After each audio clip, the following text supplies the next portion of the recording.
भारत के मध्यकालीन इतिहास को देखते हैं तो आप देख सकते हैं कि गुरु नानक देव जी से चली वह परंपरा गुरु गोविंद सिंह जी तक एक शक्ति पुंज बनकर के, यानी भक्ति से सत्य का एक अद्भुत संगम हम सबको कहीं देखने को मिलता है, तो वह भारत की भक्ति और सत्य का एक अद्भुत संगम भारत की सिख परंपरा है।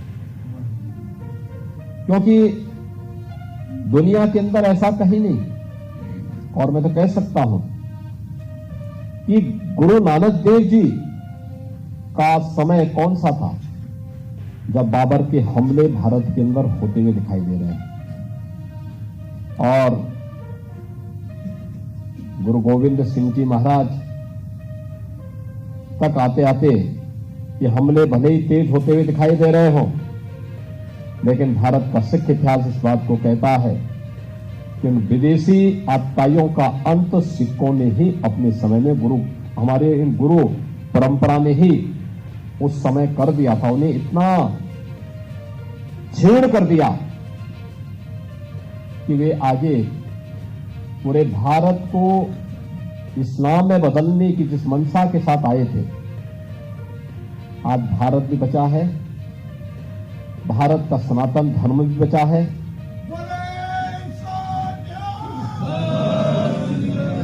हर देश और दुनिया में सिख कौम जहां कहीं भी है अपने पुरुषार्थ के लिए जानी जाती है, लेकिन भारत को गुलाम बनाने की मंशा और भारत को इस्लाम में बदलने की मंशा के साथ जो आए थे, आज उनका नामो निशान मिट गया है।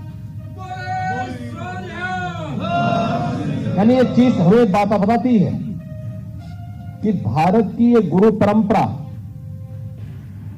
ये कोई सामान्य गुरु परंपरा नहीं है,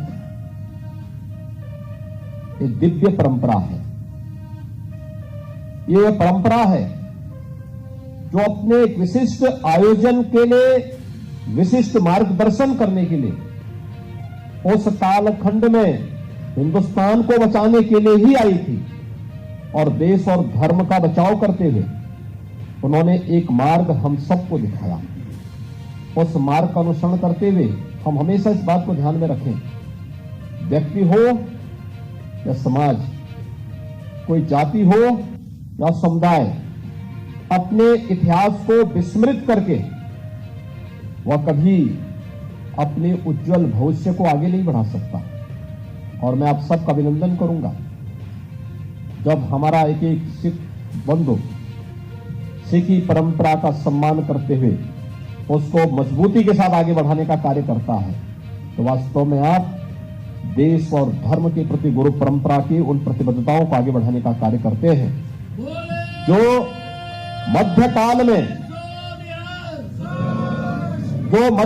में देश और धर्म को बचाने के लिए उस कालखंड में किया था। आप याद कर सकते हैं गुरु नानक देव जी ने बाबर को जावर कहने का साहस कोई करता है तो उस कालखंड में गुरु नानक देव जी करते हैं। कश्मीरी पंडितों को रक्षा करने के लिए अपना शहादत देने वाले गुरु तेग बहादुर जी, कौन उन्हें विस्मृत कर सकता है। विदेशी आक्रांताओं का जवाब देने के लिए अलग अलग सिख गुरुओं ने अलग अलग समय में जो प्रेरणा प्रदान की कि अगर आप बाधा बनेंगे हमारी धार्मिक परंपरा में तो हम भी इसका जवाब इसी रूप में देंगे, अलग अलग कालखंड में देखने को मिला। और गुरु गोविंद सिंह जी ने तो उन्होंने अपने विचित्र नाटक में सब कुछ लिख दिया है, सब कुछ कह दिया है। वह न केवल उस कालखंड के लिए, आने वाले समय के लिए भी हम सब के लिए एक नई प्रेरणा है। और भाइयों बहनों, आज जब हम यहां पर गुरु गोविंद सिंह जी महाराज के 4 सुपुत्रों साहबजादा अजीत सिंह, साहबजादा जुझार सिंह, साहबजादा जोरावर सिंह, साहबजादा फतेह सिंह, इन 4 साहबजादों के इस पावन दिवस को यहां पर मना रहे हैं, सचमुच हम सबका मन अंतःकरण से श्रद्धा और सम्मान के साथ भरता है माता गुजरी देवी के प्रति। आप याद कर सकते हैं एक मां जिन्होंने गुरु तेग बहादुर जी के बलिदान को देखा हो, जिन्होंने अपनी आंखों के सामने अपने अपने पुत्र के भी चार सुपुत्रों को बलिदान होते हुए देखा हो। कितनी मजबूत माता रही होगी गुजरी माता। ये भारत का इतिहास है और यही इतिहास है जिसने हमें विदेशी आक्रांताओं से जूझने उससे लड़ने की एक नई प्रेरणा निरंतर दी है। और वही निरंतर प्रेरणा चार साहबजादे अपने बलिदान से भारत को दिए हैं। कौन नहीं जानता है कि जब औरंगजेब के सिपासालार जालिम वजीर खान ने इन साहबजादों को तमाम प्रकार से प्रलोभन देने का प्रयास किया, वे अपने बात से टस से मस नहीं है। देश और धर्म के प्रति किसी भी प्रकार का विचलन चारों साहबजादों को स्वीकार्य नहीं स्वीकार्य था। 2 युद्ध में वीर गति को प्राप्त होते हैं और 2 सरहिंद की दीवारों पर चुने जाते हैं। लेकिन गुरु गोविंद सिंह जी से जब कहा जाता है कि आपके 4 पुत्र चारों के चारों शहीद हो गए, क्या भाव था, क्या तेज था। गुरु गोविंद सिंह जी महाराज ने यही कहा था कि 4 मुझे तो क्या हुआ, जीवित नहीं हुआ।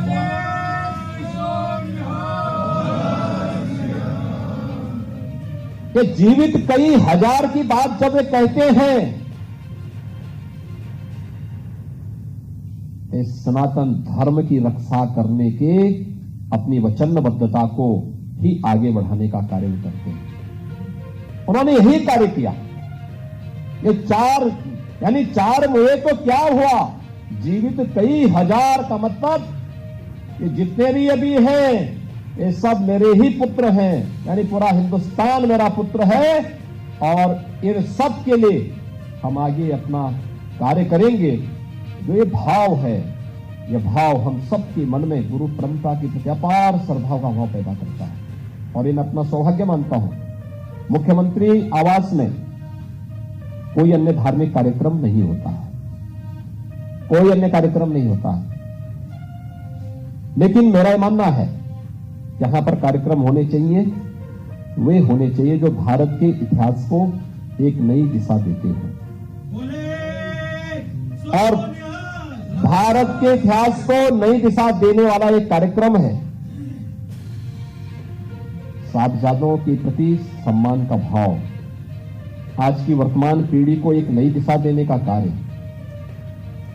आज की हमारी पीढ़ी, युवा पीढ़ी देश और धर्म के बारे में जान सके, अपने सच्चे इतिहास को पहचान सके, सिख गुरुओं के योगदान का स्मरण कर सके, उनके प्रति सम्मान का भाव भी पैदा कर सके। ये कार्यक्रम करके हम सिख पंथ पर कोई उपकार नहीं कर रहे हैं, क्योंकि सिख पंथ उपकार की चीज ही नहीं है, ये तो पुरुषार्थ से बना है, गुरु के आशीर्वाद से आगे बढ़ा है। निरंतर जूझते हुए, विपरीत परिस्थितियों का सामना करते हुए हम देश में, दुनिया में जहां कहीं जाते हैं, पूरे गर्व के साथ, पूरे गौरव के साथ अपनी सिखी को बचाते हुए एक सिख जब कार्य करता है, हम सबको गौरव की अनुभूति होती है। यह है भारत की परंपरा। और उस परंपरा को बनाए रखने के लिए जिस भी प्रकार के योगदान की आवश्यकता पड़ेगी, ये हम सब करेंगे, सरकार करेगी, सरकार उसमें आपके साथ में। अभी हम लोग काशी में गए थे। काशी में प्रधानमंत्री जी ने काशी विश्वनाथ धाम का भव्य उद्घाटन किया। मैं काशी विश्वनाथ धाम के उद्घाटन के समय हम लोगों ने देखा वहां पर कि काशी विश्वनाथ मंदिर को स्वर्णमंडित किसने किया, तो नाम आया महाराजा रणजीत सिंह ने।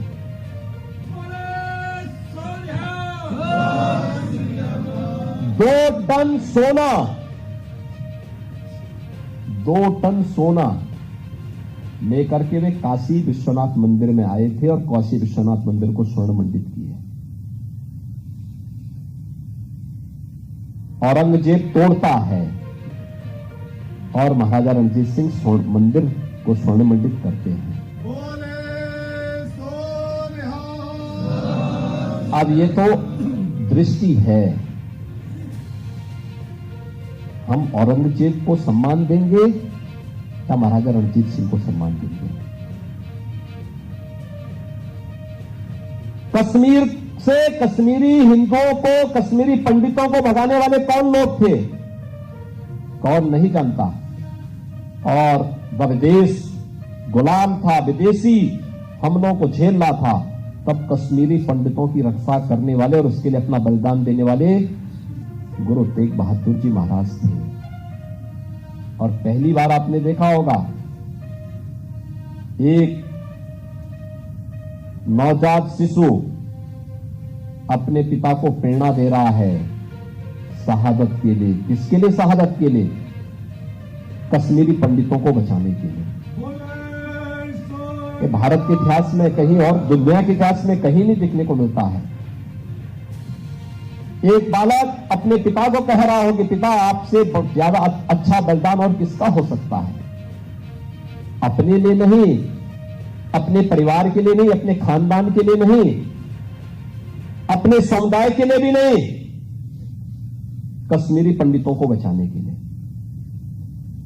दुनिया में कहां देखने को मिलता है? गुरु गोविंद सिंह जी किसके लिए लड़ रहे थे? सकल जगत में खालसा पंथ गाजे, जगे धर्म हिंदू सकल भंड भाजे का घोष करने वाले गुरु गोविंद सिंह जी महाराज, कौन उनकी शहादत को विस्मृत कर सकता है?